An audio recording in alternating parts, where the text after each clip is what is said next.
প্রশ্ন দিয়ে পরীক্ষা হয়েছে।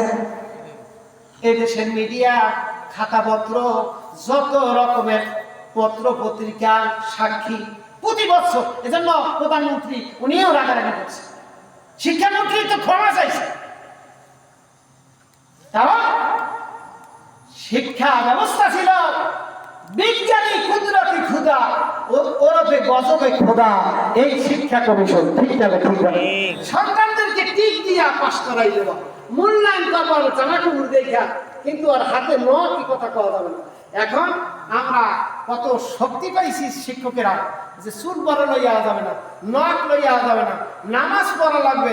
যারা এই সমস্ত কর্মকাণ্ড করে ওদের বিরুদ্ধে ব্যবস্থা নেওয়া হবে। 30 মার্ক আমার উদারে নাইলে পরীক্ষায় তোমাদের দেবো না, কারণ নাইলে সন্তানগুলো নামাজ পড়বে না। এই জন্য প্রিয় ভাই আমার, আগামী এই সরকারের কাছে আমরা দাবি জানাই। এই সমস্ত অবশ্য দাবি জানানো হয়েছে। শিক্ষা কমিশনে কোনো মুসলমান ছিল না, সব ছিল নাস্তিক। সব ছিল কি? সব ছিল নাস্তিক। সব বই মধ্যে শুধু হিন্দুদের কবিতা, হিন্দুদের সব কিছু দেশে। তার কারণ এটা তাদের জন্য আমাদের কোনো রাগ না, হিন্দুদের তাও দেবে। কিন্তু হযরত ওমর, ওসমান, আলী, যারা মুহাম্মদ সাল্লাল্লাহু আলাইহি ওয়াসাল্লামের শিক্ষা ব্যবস্থাও থাকতে হবে। ঠিক না ঠিক বলে?